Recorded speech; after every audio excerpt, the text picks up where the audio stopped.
मंगल पांड्या भारतीय स्वतंत्रता संग्राम के पहले क्रांतिकारी माने जाते हैं। वे 1857 के प्रथम स्वतंत्रता संग्राम में अग्रणी भूमिका निभाने के कारण इतिहास में अमर हो गए। उनका जीवन, उनकी सोच और उनकी वीरता भारतीय स्वतंत्रता संग्राम की प्रेरणा बनी। इस भाग में हम उनके प्रारंभिक जीवन, परिवार, शिक्षा और सैन्य भर्ती की यात्रा को विस्तार से जानेंगे। जन्म और पारिवारिक पृष्ठभूमि। मंगल पांड्या का जन्म 19 जुलाई 1827 को उत्तर प्रदेश के बलिया जिले के नगवा गांव में हुआ था। वे एक ब्राह्मण परिवार में जन्मे थे और उनका परिवार धार्मिक और परंपरागत विचारों वाला था। उनका संबंध सरयुपारीन ब्राह्मण समुदाय से था, जिसे उस समय सम्मानित और विद्वान वर्ग माना जाता था। उनके पिता का नाम दिवाकर पांड्या था, जो एक साधारण किसान थे, और माता का नाम अभयरानी देवी था। परिवार आर्थिक रूप से संपन्न नहीं था, लेकिन वे ईमानदारी और संस्कारों में समृद्ध थे। मंगल पांड्या का पालन पोषण धार्मिक वातावरण में हुआ, जहां उन्हें भारतीय संस्कृति और परंपराओं की गहरी समझ मिली। शिक्षा और प्रारंभिक जीवन। मंगल पांड्या का प्रारंभिक जीवन साधारण ग्रामीण परिवेश में बीता। उस समय भारत में औपचारिक शिक्षा की व्यवस्था बहुत सीमित थी और गांवों में शिक्षा का स्तर काफी निम्न था। उनके परिवार ने उन्हें धार्मिक ग्रंथों और मूलभूत शिक्षा प्राप्त करने की प्रेरणा दी। हालांकि उनके औपचारिक शिक्षा प्राप्त करने के प्रमाण बहुत सीमित हैं। बाल्यकाल से ही मंगल पांड्या एक तेजस्वी और साहसी बालक थे। वे वीरता और स्वाभिमान से भरपूर थे और अन्याय के प्रति उनका झुकाव कभी नहीं था। गांव के अन्य बच्चों की तुलना में वे अधिक जिज्ञासु और साहसी थे। ब्रिटिश ईस्ट इंडिया कंपनी की सेना में भर्ती। मंगल पांड्या का जीवन तब बदला जब उन्हें ब्रिटिश ईस्ट इंडिया कंपनी की सेना में भर्ती होने का अवसर मिला। उस समय भारत में अंग्रेजों का शासन धीरे धीरे मजबूत हो रहा था और भारतीयों को उनकी सेना में भर्ती किया जा रहा था। सन 1849 में जब मंगल पांड्या की उम्र लगभग 22 वर्ष थी, तब वे ब्रिटिश ईस्ट इंडिया कंपनी की 34वीं बंगाल नेटिव इन्फेंट्री BNI में एक सिपाही के रूप में भर्ती हुए।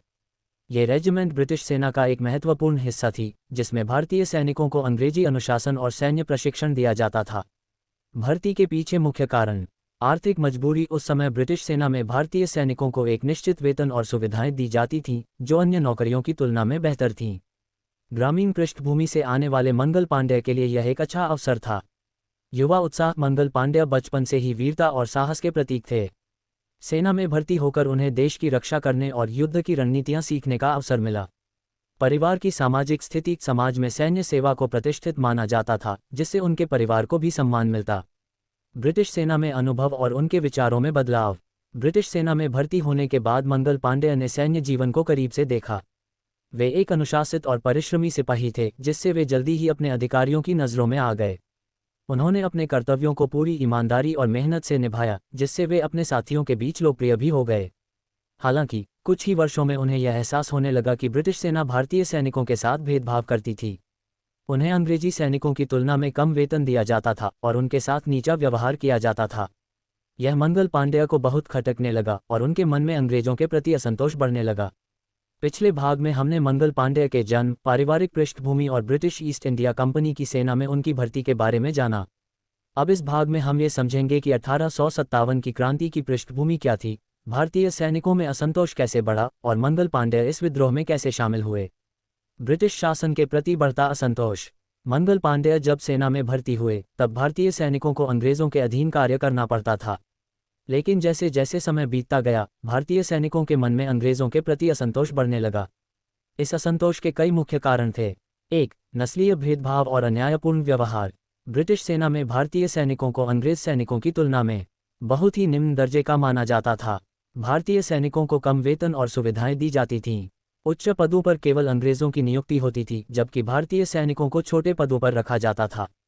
अंग्रेज अफसर भारतीय सैनिकों के साथ दुर्व्यवहार करते थे और उनके साथ कठोर रवैया अपनाते थे। 2. धर्म और संस्कृति पर प्रहार। अंग्रेजों ने भारतीय सैनिकों और आम जनता की धार्मिक आस्थाओं को ठेस पहुंचाना शुरू कर दिया था। भारतीय सैनिकों को अपने रीति रिवाजों का पालन करने की छूट नहीं थी। अंग्रेजों ने कई बार ऐसे आदेश जारी किए जो भारतीयों की धार्मिक भावनाओं को ठेस पहुंचाते थे। ऐसा लगने लगा कि ब्रिटिश सरकार धीरे धीरे भारतीय समाज में ईसाई धर्म को फैलाना चाहती है। 3. विदेश में तैनाती और यात्रा के आदेश। ब्रिटिश सरकार ने 1856 में एक नया आदेश निकाला, जिसमें भारतीय सैनिकों को समुद्र पार किसी भी स्थान पर लड़ने के लिए जाने का आदेश दिया जा सकता था। हिंदू धर्म में समुद्र पार यात्रा करना अशुभ और धर्मविरुद्ध माना जाता था। यह आदेश भारतीय सैनिकों को जबरदस्ती उनकी धार्मिक मान्यताओं के खिलाफ जाने के लिए मजबूर कर रहा था। इससे भारतीय सैनिकों में नाराजगी और असंतोष और अधिक बढ़ गया। 4. नई एनफील्ड P53 राइफल और कारतूस का विवाद। 1857 की क्रांति के प्रमुख कारणों में से एक एनफील्ड P53 राइफल का कारतूस था। यह नई राइफल ब्रिटिश सेना में हाल ही में शामिल की गई थी। इसके कारतूसों को बंदूक में भरने से पहले दांत से काटना पड़ता था। ऐसी अफवाहें फैलने लगीं कि इन कारतूसों में गाय और सूअर की चर्बी लगी होती है। हिंदू धर्म में गाय को पवित्र माना जाता था, इसलिए गाय की चर्बी चबाना हिंदुओं की धार्मिक भावनाओं के खिलाफ था। मुसलमानों के लिए सूअर हराम था, इसलिए वे भी इसका इस्तेमाल नहीं कर सकते थे। जब ये बात सैनिकों तक पहुंची तो उनमें ज़बरदस्त गुस्सा और आक्रोश फैल गया। भारतीय सैनिकों को लगने लगा कि यह अंग्रेज़ों की एक सोची समझी साजिश है, जिससे वे उनके धर्म को भ्रष्ट करना चाहते हैं। मंगल पांडेय की प्रतिक्रिया और विद्रोह की शुरुआत। मंगल पांडेय इस पूरे घटनाक्रम से बहुत प्रभावित हुए। वे पहले से ही अंग्रेज़ों के अन्यायपूर्ण व्यवहार से नाराज थे, लेकिन जब ये कारतूस वाला मामला सामने आया तो उनकी नाराजगी और गुस्सा चरम पर पहुंच गया। 1. सैनिकों के बीच असंतोष फैलाना। मंगल पांडेय ने अपने साथी सैनिकों को संगठित करना शुरू किया और उनसे अंग्रेज़ों के खिलाफ विद्रोह करने की अपील की। उन्होंने अपने साथी सिपाहियों को बताया कि यह अंग्रेज़ों की सोची समझी साजिश है और हमें इसके खिलाफ खड़ा होना चाहिए। उन्होंने ब्रिटिश सेना की नीति और अत्याचारों को उजागर किया। धीरे धीरे उनकी बातें सुनकर भारतीय सैनिकों में भी जागरूकता आने लगी और वे विद्रोह के लिए तैयार होने लगे। 2. 29 मार्च 1857 मंगल पांडेय का विद्रोह। स्थान: बैरकपुर छावनी, वर्तमान पश्चिम बंगाल में स्थित। मंगल पांडेय ने अपनी रेजिमेंट के सैनिकों को खुलकर अंग्रेज़ों के खिलाफ लड़ने के लिए उकसाया। वे अपने हथियार के साथ परेड ग्राउंड में आए और अंग्रेज़ अधिकारियों के खिलाफ खुलेआम विद्रोह का ऐलान कर दिया। उन्होंने अपने साथियों को आवाज़ दी कि वे भी उनका साथ दें, लेकिन अधिकांश सैनिक डर के कारण चुप रहे। 3. अंग्रेज़ अधिकारियों पर हमला। मंगल पांडेय ने अंग्रेज़ अफसर सेरजेंट मेजर ह्यूसन पर हमला कर दिया। उन्होंने ह्यूसन को अपनी तलवार और बंदूक से घायल कर दिया। जब ब्रिटिश अधिकारी कैप्टन B.H. बाग ने उन्हें रोकने की कोशिश की तो मंगल पांडेय ने उन पर भी हमला कर दिया और उन्हें घायल कर दिया। 4. मंगल पांडेय का बलिदान का संकल्प। जब मंगल पांडेय ने देखा कि वे अकेले रह गए हैं और कोई भारतीय सैनिक उनका साथ नहीं दे रहा, तो उन्होंने खुद को गोली मारने की कोशिश की। वे नहीं चाहते थे कि अंग्रेज़ उन्हें जिंदा पकड़ सकें, लेकिन उनकी गोली उनके सीने की बजाय हाथ में लगी, जिससे वे घायल हो गए और अंग्रेज़ों ने उन्हें गिरफ्तार कर लिया। पिछले भाग में हमने देखा कि 29 मार्च 1857 को बैरकपुर छावनी में मंगल पांडेय ने अंग्रेज़ अधिकारियों के खिलाफ विद्रोह कर दिया था। उन्होंने अपने साथियों को भी इस आंदोलन में शामिल होने के लिए प्रेरित किया, लेकिन अधिकतर सैनिक भय के कारण पीछे हट गए। अंततः अंग्रेज़ों ने उन्हें पकड़ लिया और उनके खिलाफ कठोर कार्रवाई करने की तैयारी शुरू कर दी। इस भाग में हम मंगल पांडेय की गिरफ्तारी, उन पर चले मुकदमे और उनकी फांसी के बारे में विस्तार से जानेंगे। 1. गिरफ्तारी और ब्रिटिश सेना की प्रतिक्रिया। मंगल पांडेय को पकड़ने की प्रक्रिया। 29 मार्च 1857 को जब मंगल पांडेय ने अंग्रेज़ अधिकारियों पर हमला किया तो उन्होंने खुद को गोली मारकर आत्महत्या करने की कोशिश की, लेकिन गोली उनके हाथ में लगी, जिससे वे गंभीर रूप से घायल हो गए और अंग्रेज़ सैनिकों ने उन्हें पकड़ लिया। ब्रिटिश अधिकारियों ने तुरंत मंगल पांडेय को हिरासत में ले लिया और उन्हें बंदी बना लिया गया।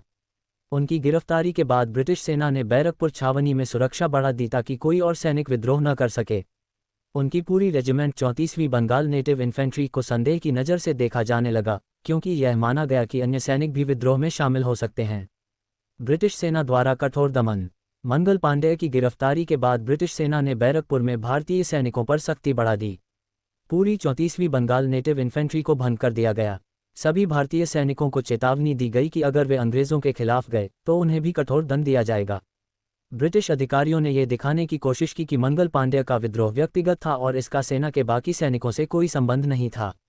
लेकिन मंगल पांडेय के विद्रोह ने भारतीय सैनिकों के भीतर एक चिंगारी जला दी थी, जो कुछ ही महीनों बाद 1857 की क्रांति के रूप में फूटने वाली थी।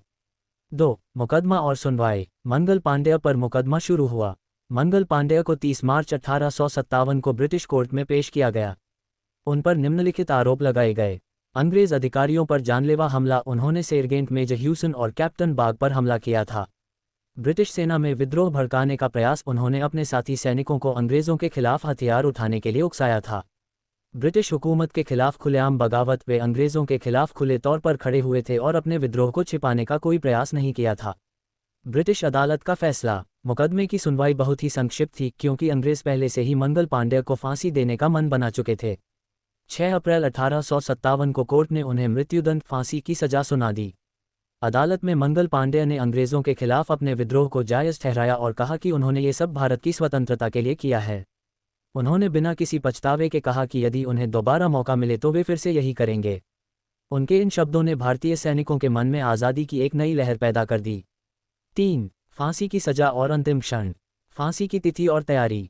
मंगल पांडेय को 18 अप्रैल 1857 को फांसी दी जानी थी, लेकिन ब्रिटिश सरकार को डर था कि अगर फांसी देर से दी गई तो विद्रोह और तेज हो सकता है। इसलिए उन्होंने 10 दिन पहले 8 अप्रैल 1857 को ही फांसी देने का निर्णय लिया। फांसी बैरकपुर में खुले मैदान में दी गई ताकि भारतीय सैनिकों को डराया जा सके। ब्रिटिश सरकार चाहती थी कि मंगल पांडेय की फांसी एक चेतावनी बने, जिससे अन्य सैनिक डरकर अंग्रेजों के खिलाफ विद्रोह न करें। फांसी से पहले मंगल पांडेय का साहस। मंगल पांडेय को जब फांसी पर चढ़ाया जा रहा था तब वे बिल्कुल निडर थे। वे शांत थे और उन्होंने अपने बलिदान को देश के लिए समर्पित किया। उन्होंने अपने साथियों से कहा कि वे अंग्रेजों के खिलाफ लड़ते रहें और भारत को स्वतंत्र कराएं।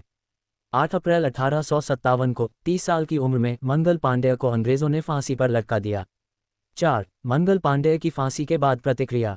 भारतीय सैनिकों पर प्रभाव। मंगल पांडेय की फांसी ने भारतीय सैनिकों को और अधिक उग्र कर दिया। 10 मई 1857 को मेरठ में भारतीय सैनिकों ने ब्रिटिश सेना के खिलाफ खुला विद्रोह कर दिया, जो कि 1857 की क्रांति की शुरुआत थी। मंगल पांडेय के बलिदान ने भारतीयों में स्वतंत्रता की भावना को और मजबूत किया। ब्रिटिश सरकार का डर। अंग्रेजों को यह एहसास हो गया कि भारतीय सैनिक अब उनके नियंत्रण में नहीं रहेंगे। उन्होंने भारतीय सैनिकों पर और अधिक सख्त नीतियां लागू की, लेकिन इससे उनकी समस्याएं कम होने की बजाय और बढ़ गईं। पिछले भाग में हमने देखा कि कैसे मंगल पांडेय को अंग्रेजों ने फांसी दे दी, लेकिन उनका बलिदान व्यर्थ नहीं गया। उनके विद्रोह ने पूरे भारत में स्वतंत्रता संग्राम की चिंगारी जला दी थी। इस भाग में हम विस्तार से देखेंगे कि मंगल पांडेय के बलिदान के बाद 1857 की क्रांति कैसे फूटी और इस विद्रोह ने ब्रिटिश हुकूमत को किस तरह हिलाकर रख दिया। 1. मंगल पांडेय की शहादत के बाद का माहौल। मंगल पांडेय के बलिदान के बाद भारतीय सैनिकों और जनता के बीच गहरा आक्रोश फैल गया। लोग समझ गए कि अंग्रेजों के अधीन रहकर उनका भविष्य अंधकार में है। भारतीय सैनिकों को लगने लगा कि अब समय आ गया है कि वे खुलकर अंग्रेजों के खिलाफ विद्रोह करें। मंगल पांडेय के बलिदान की कहानियां तेजी से पूरे देश में फैलने लगीं, जिससे भारतीयों में अंग्रेजों के खिलाफ एकता और गुस्सा बढ़ता गया। मंगल पांडेय के बाद सबसे बड़ा विद्रोह मेरठ से शुरू हुआ, जो आगे चलकर पूरे उत्तर भारत में फैल गया। 2. 1857 की क्रांति की शुरुआत। मेरठ विद्रोह। मेरठ छावनी में क्रांति। 10 मई 1857। मंगल पांडेय के विद्रोह के बाद भारतीय सैनिकों को और अधिक अत्याचार सहने पड़े। 9 मई 1857 को मेरठ छावनी में 85 भारतीय सैनिकों को सिर्फ इस कारण कठोर सजा दी गई क्योंकि उन्होंने गाय और सुअर की चर्बी लगे कारतूसों का उपयोग करने से मना कर दिया था। इन सैनिकों को बेड़ियों में जकड़कर जेल में डाल दिया गया। 10 मई 1857 को भारतीय सैनिकों का गुस्सा फूट पड़ा। भारतीय सैनिकों ने जेल पर हमला किया और अपने 85 साथियों को रिहा करवा लिया। उन्होंने अंग्रेज अफसरों को मारना शुरू कर दिया और ब्रिटिश सरकार के खिलाफ खुला विद्रोह कर दिया। मेरठ में ब्रिटिश सेना को भारी नुकसान हुआ और भारतीय सैनिकों ने दिल्ली की ओर कूच किया। 3. दिल्ली पर कब्जा और मुगल सम्राट बहादुर शाह जफर का नेतृत्व। मेरठ से विद्रोहियों की सेना दिल्ली पहुंची और वहां के ब्रिटिश नियंत्रण को समाप्त कर दिया। 11 मई 1857 को भारतीय सैनिकों ने दिल्ली के लाल किले में प्रवेश किया और मुगल सम्राट बहादुर शाह जफर को भारत का शासक घोषित कर दिया। यह विद्रोह केवल एक सैन्य बगावत नहीं था, बल्कि अब यह एक राष्ट्रव्यापी स्वतंत्रता संग्राम बन गया था। बहादुर शाह जफर अब इस क्रांति के प्रतीक बन गए और पूरे भारत में विद्रोह की लहर फैल गई। 4. विद्रोह की लहर। अन्य प्रमुख केंद्रों पर क्रांति। मंगल पांडेय के बलिदान और मेरठ की क्रांति के बाद पूरे उत्तर भारत में विद्रोह फैल गया। कानपुर, नाना साहब ने अंग्रेजों के खिलाफ विद्रोह का नेतृत्व किया। लखनऊ, बेगम हजरत महल ने ब्रिटिश सेना से जमकर मुकाबला किया। झांसी, रानी लक्ष्मीबाई ने मैं अपनी झांसी नहीं दूंगी कहते हुए अंग्रेजों के खिलाफ युद्ध लड़ा। बिहार, वीर कुंवर सिंह ने ब्रिटिश हुकूमत के खिलाफ विद्रोह का नेतृत्व किया। अलग अलग राज्यों में ये क्रांति बढ़ती चली गई और ब्रिटिश सरकार को भारी नुकसान होने लगा। 5. मंगल पांडेय की क्रांति से प्रेरणा और निष्कर्ष। मंगल पांडेय पहले ऐसे व्यक्ति थे जिन्होंने अंग्रेजों के खिलाफ सीधे विद्रोह किया और उनकी शहादत ने पूरे भारत में स्वतंत्रता संग्राम को जन्म दिया। 1857 की क्रांति भारत की पहली स्वतंत्रता संग्राम के रूप में जानी जाती है और इसका मूल आधार मंगल पांडेय का बलिदान था। भले ही यह विद्रोह सफल नहीं हुआ और अंग्रेजों ने इसे दबा दिया, लेकिन इसने आने वाली पीढ़ियों के लिए स्वतंत्रता संग्राम का मार्ग प्रशस्त कर दिया। अब तक हमने देखा कि मंगल पांडेय के बलिदान ने किस तरह पूरे भारत में स्वतंत्रता संग्राम की ज्वाला जला दी। मेरठ में हुई क्रांति पूरे उत्तर भारत में फैल गई और दिल्ली, कानपुर, लखनऊ, झांसी और बिहार जैसे स्थानों पर स्वतंत्रता सेनानियों ने अंग्रेजों के खिलाफ संघर्ष किया। हालांकि यह विद्रोह अंततः असफल हो गया और अंग्रेजों ने इसे बर्बरता से दबा दिया। इस अंतिम भाग में हम देखेंगे कि यह क्रांति कैसे समाप्त हुई, इसके बाद क्या बदलाव हुए और मंगल पांडे की विरासत भारत के स्वतंत्रता संग्राम को कैसे प्रभावित करती रही। 1. अंग्रेजों द्वारा विद्रोह का दमन। 1857 की क्रांति को दबाने के लिए ब्रिटिश सरकार ने पूरे देश में भयंकर दमन चक्र चलाया। दिल्ली पर पुनः अंग्रेजों का कब्जा। सितंबर 1857। भारतीय सैनिकों ने बहादुर शाह जफर को क्रांति का नेतृत्व सौंपा, लेकिन उनके पास न तो कोई मजबूत सेना थी और न ही संसाधन। सितंबर 1857 में अंग्रेजों ने दिल्ली पर आक्रमण किया और वहां की क्रांति को कुचल दिया। बहादुर शाह जफर को बंदी बना लिया गया और उनके बेटों को बेरहमी से मार दिया गया। कानपुर और लखनऊ में विद्रोह का अंत। नाना साहब ने कानपुर में अंग्रेजों के खिलाफ लंबा संघर्ष किया, लेकिन ब्रिटिश सेना अधिक शक्तिशाली साबित हुई। लखनऊ में बेगम हजरत महल ने बहादुरी से लड़ाई लड़ी, लेकिन अंततः उन्हें नेपाल भागना पड़ा। झांसी की वीरांगना रानी लक्ष्मीबाई। झांसी में रानी लक्ष्मीबाई ने अंग्रेजों के खिलाफ अद्भुत वीरता का परिचय दिया। ग्वालियर की लड़ाई में 17 जून 1858 को उन्होंने वीरगति प्राप्त की। उनके बलिदान ने पूरे भारत में स्वतंत्रता संग्राम की भावना को और अधिक मजबूत किया। बिहार में वीर कुंवर सिंह का संघर्ष। कुंवर सिंह ने 80 वर्ष की उम्र में अंग्रेजों के खिलाफ लड़ाई लड़ी। हालांकि उन्होंने कई स्थानों पर ब्रिटिश सेना को मात दी, लेकिन संसाधनों की कमी के कारण वे भी इस विद्रोह को सफल नहीं बना सके। 2. क्रांति के विफल होने के कारण। 1857 की क्रांति भारतीयों की वीरता का परिचायक थी, लेकिन कुछ प्रमुख कारणों से यह सफल नहीं हो सकी। संगठन और नेतृत्व की कमी। विद्रोह अलग अलग हिस्सों में हुआ, लेकिन इसका कोई एकीकृत नेतृत्व नहीं था। आधुनिक हथियारों की कमी। भारतीय सैनिकों के पास पारंपरिक हथियार थे, जबकि अंग्रेजों के पास आधुनिक तोपें और बंदूकें थीं। प्रभावी रणनीति का अभाव। ब्रिटिश सेना बेहतर सैन्य रणनीति अपनाकर विद्रोह को कुचलने में सफल रही। राजाओं और रियासतों का समर्थन न मिलना। कई भारतीय राजा अंग्रेजों के साथ थे, जिससे क्रांतिकारियों को अपेक्षित समर्थन नहीं मिला। अंग्रेजों की मजबूत सैन्य शक्ति। ब्रिटिश सेना अच्छी तरह संगठित और संसाधनों से संपन्न थी, जबकि भारतीय सैनिकों को लंबी लड़ाई के लिए पर्याप्त साधन नहीं मिले। 3. 1857 की क्रांति के बाद भारत में बदलाव। ब्रिटिश शासन का पुनर्गठन। 1857 की क्रांति को अंग्रेजों ने दबा दिया, लेकिन इसने उन्हें एहसास दिलाया कि अब भारत को पुराने तरीके से नहीं चलाया जा सकता। 1858 में ब्रिटिश संसद ने एक अधिनियम पारित किया, जिससे भारत का प्रशासन ईस्ट इंडिया कंपनी से लेकर सीधे ब्रिटिश सरकार के हाथ में आ गया। भारत का नियंत्रण ब्रिटिश क्राउन रानी विक्टोरिया के अधीन आ गया और उसे ब्रिटिश साम्राज्य का हिस्सा बना दिया गया। भारतीय रियासतों को यह संदेश दिया गया कि अगर वे ब्रिटिश सरकार के खिलाफ गए तो उन्हें भी खत्म कर दिया जाएगा। भारतीयों के प्रति ब्रिटिश नीति में बदलाव। अंग्रेजों ने भारतीय समाज में फूट डालो और राज करो की नीति अपनाई। हिंदू मुस्लिम एकता को तोड़ने के लिए नए षड्यंत्र रचे गए। भारतीयों को उच्च प्रशासनिक पदों से वंचित कर दिया गया। भारतीय सेना में बदलाव। ब्रिटिश सरकार ने भारतीय सेना की भर्ती नीति में बड़े बदलाव किए ताकि भविष्य में भारतीय सैनिकों को एकजुट होने का मौका न मिले। सेना में भारतीय सैनिकों की संख्या को सीमित कर दिया गया और ब्रिटिश सैनिकों की संख्या बढ़ा दी गई। 4. मंगल पांडेय की विरासत और भारतीय स्वतंत्रता संग्राम पर प्रभाव। स्वतंत्रता संग्राम के प्रेरणा स्रोत। मंगल पांडेय की वीरता और बलिदान ने भारत के स्वतंत्रता संग्राम में क्रांतिकारियों को प्रेरित किया। 1857 की क्रांति असफल होने के बावजूद इसने भारतीय स्वतंत्रता संग्राम की नींव रख दी।